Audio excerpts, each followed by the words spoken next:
Ayabana shangwa itapano kaze abando nibuzo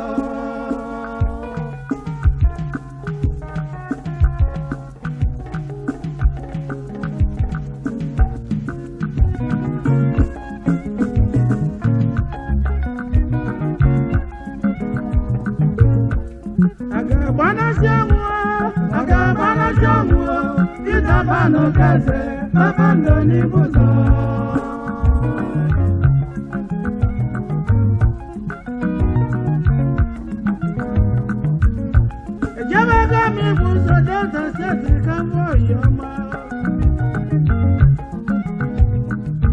Peter Pan, onyaga bana show workers on the buzo. Nna Peter Pan okeze. No mukanya. Ni buzo Delta State. Mbaso shiri babando kai jale buzo.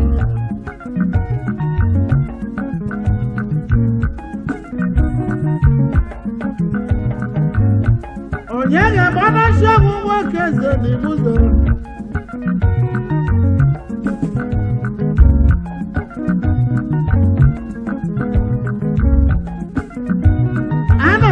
Joseph Okeze nna mụnya bwana na royal family Igwele Zukwu Ibuzo Delta State ibe na-edu ya na Ibuzo bụ Ada Igwele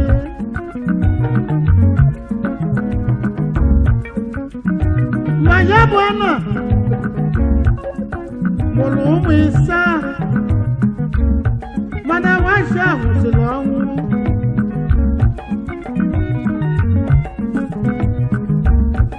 o mezie n'ịbazụ na nke ịsatọ wee tụrụ ime bụchabe ime nwite naanị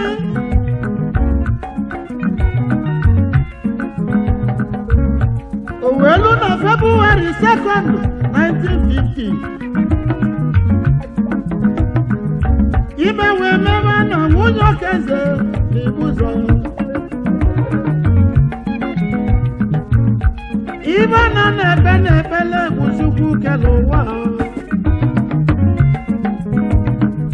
Olise bi n'ogodo na mụna na nekwanụ manya. Na amụrụ ụmụ ịsa ma wee sha ahụla ahụ. Mekwete nna kwado ka mụọ rale mụ nwata kọrọ ndụ adịba bebele ka nwa m nwa nwụrụ na ya bụ nwa ga dị ndụ n'oge akwali m ụlọ Chukwu zara ya bụ ekpele Owelu na 2nd February 1950 ana wee mụ anya bụ nwa Yabu waka mulu Manoge no kologe be webu noge bo Na moto eriro nne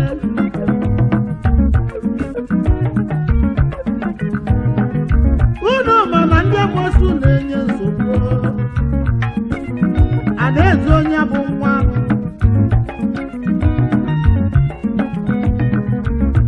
Mana nne ya ji ebali onye ga-agbanasi ọnwụ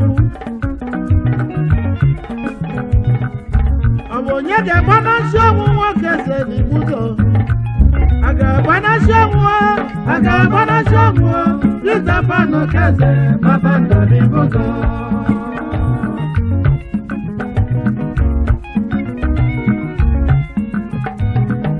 mgbe eji mụzie Babando n'Ibuzo mgbe eji mụ Peter Okeze n'Ibuzo o nwere onye mmadụ ga-adị ndụ maka na ọnwụ merụrụ echa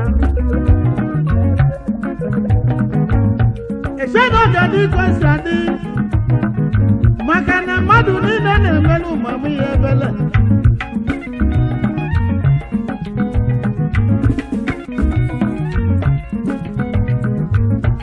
agwalụ ndị Igbo chebe nya bụ nwa agwalụ ndị ụka tinye n'uche na ebele ka Pita Okezie odogwu anyị ka ọ dị ndụ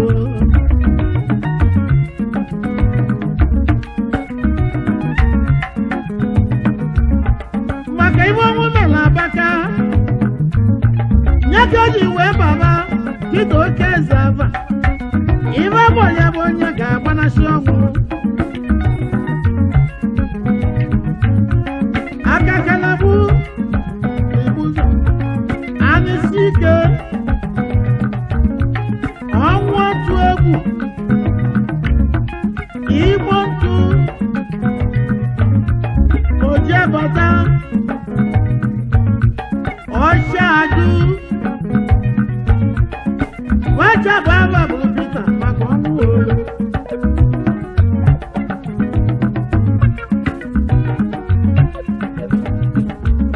Pita Okezie Managing Director Chief Executive Officer Pan Express Group Limited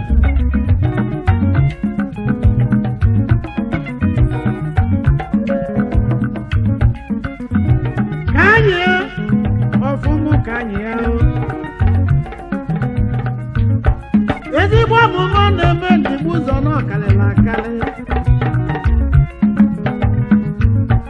ka ọ na-eke moto ka ọ na-eke motosaịkụl maka ezigbo ọmụmụ na-eme n'Igbo ụzọ Delta steeti ndị Ikeyi wee gbaba izuzu ndị Ọka wee gbaba izuzu ibe macha na-ekwu bụ na ga-echi Pita echichi balụlụ eweti na ibe a ga-akpụ ya bụ kpakpando n'Igbo ụzọ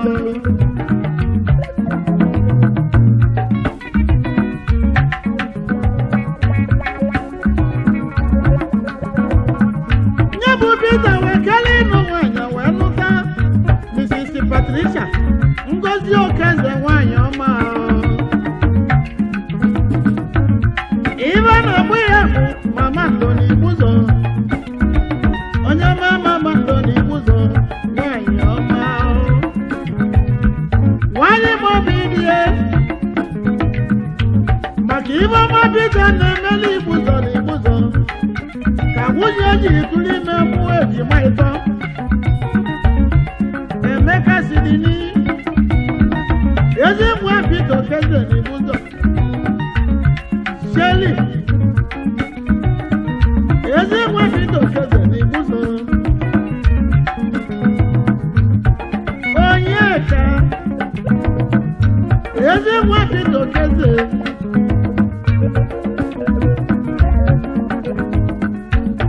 owelu n'October 25 2008 anyị jere Igbo ụzọ mgbe anyị ji wee bata Igbo ụzọ na ebe Pita Okezie nlili n'igbe Pita ọ ga-enwe m n'ụzọ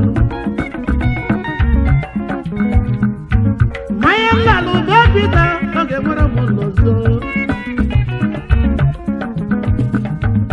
Igbo ụzọ niile na-enwe anwụlụ ihe maka Pita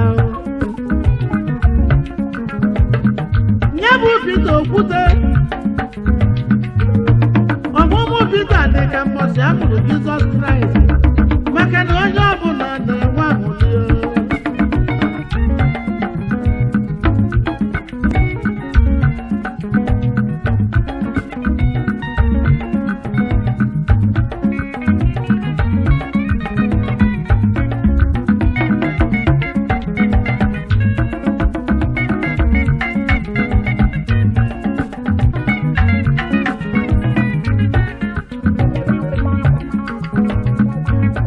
October 25, 2008 anyị jere Igbo ụzọ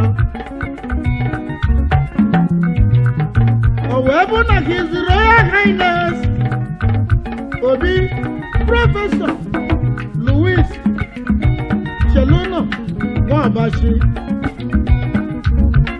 Obi n'Igbo ụzọ Ofiamu ka o chiri Peter Okezie Kpakpando n'Igbuzo.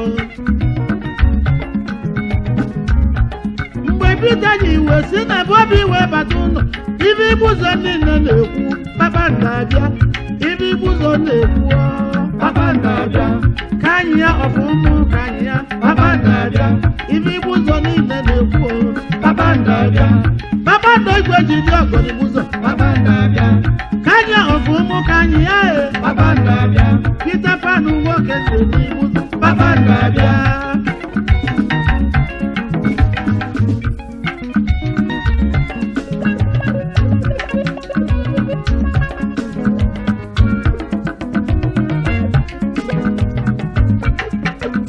Asị na onye na-emetụ obodo mma ka obodo na-eshi echichi maka ọnụ ọma Peter Pan Okezie na-alụ n'Igbuzo. Igbuzo niile ji wee shie nye Kpakpando Igbuzo. Ndị nyere ya awọdụ na ba akarịrị akarị. O nwere African Merit Award for integrity, for accountability, for transparency, maka leadership.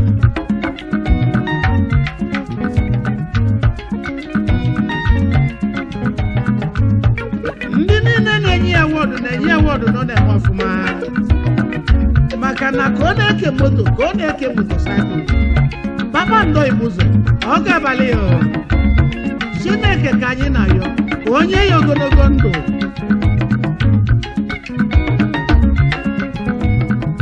Obodo mụta ezigbo nwa asị na ọ dị ka aba na-adị, mana amụzi akala onye asị na ọ dị ka ndị ikwu nne ya. Unu ma na Igbuzo bụ nnukwu obodo. Ibe ji mara Igbuzo, Igbuzo Kutu, Igbuzo Legede, Igbuzo Okani, Igbuzo Bụlọgụ Juni, Igbuzo Isu na Mbọgụ. O nwere ndị na-eme obodo ji adị ọgọ. Lotekwenu na chairman Bank PHB bụ onye Igbuzo. Frank Nwokoma ọ ga-adịrị gị ma Frank o. O si mụ kenelu ya ndị na-eme ka Igbuzo dị ma ndị eze ya. Igbuzo dị mma ma ọ bụ mmadụ mere Igbuzo wee ma.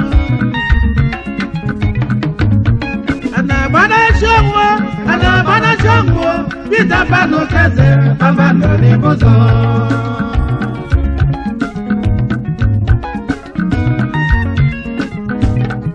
Ozi mụ kenelu ya Peter Eloka Okocha, Chifuwiri Ikolodo,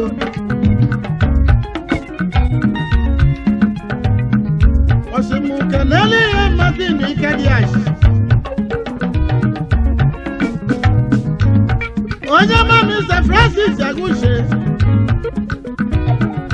PHB Bank ebe ego na-adị ya.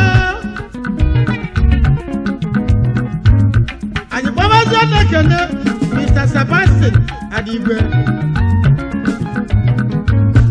Chief Peter Okezie ọgaranya wụlụ. Ozi mụ kenelu ya Chief Odigwe Oniyanwa, onye ọma kenelu emu Okwe Chime, kenemezi Chief J.O. Elueme, Chief Osin Izabo Ezeoyi n'Igadiyo. Anyị na-ekene Dr. G. Nwabueze. Anyị na-elote nwanne anyị mụrụ ewu Dr. J. Anase,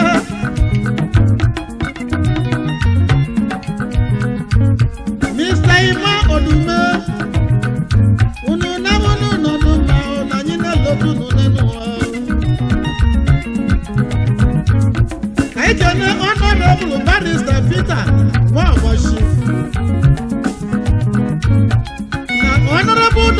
Mrs. Felicia Okweze. Anyị na-ekele injinia Uche Obidio. Chibuseleti n'Okebio. Aga m ekele si enu elozo n'ezo yima. Chifu Emeka Ushiduna.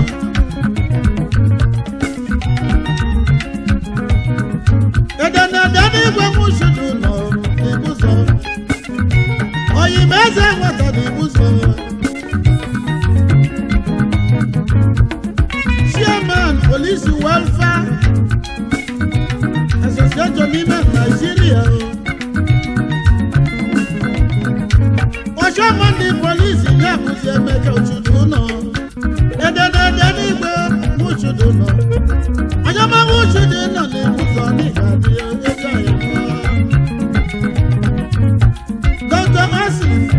Oni Obiri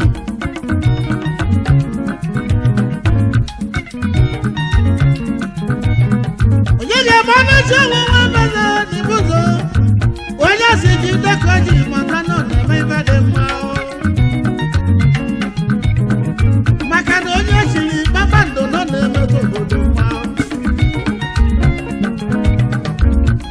Kenale munyo jiyo Patricia Ngozi Okeze Mama ndo nwanyị ọma o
Peter Pan Okeze Abanasho Okeze n'ibuzo ofu nwaka mmaneli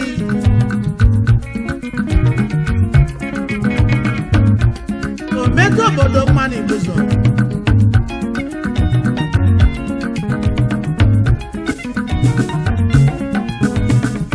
ndị omeluka bụrụ ọgaranya na bari nne o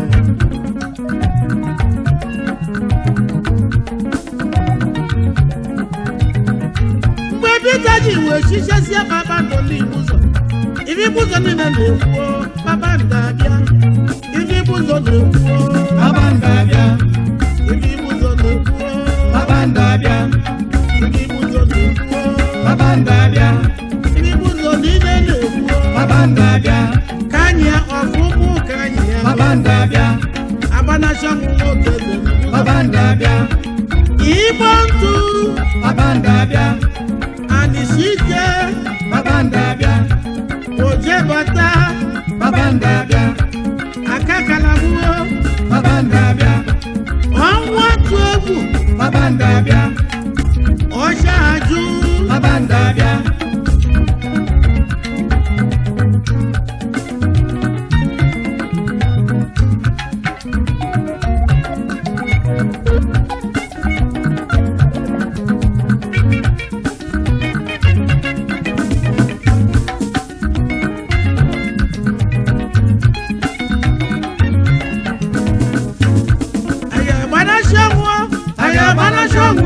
Peter Pan Okeze, Baba ndo n'ibuzo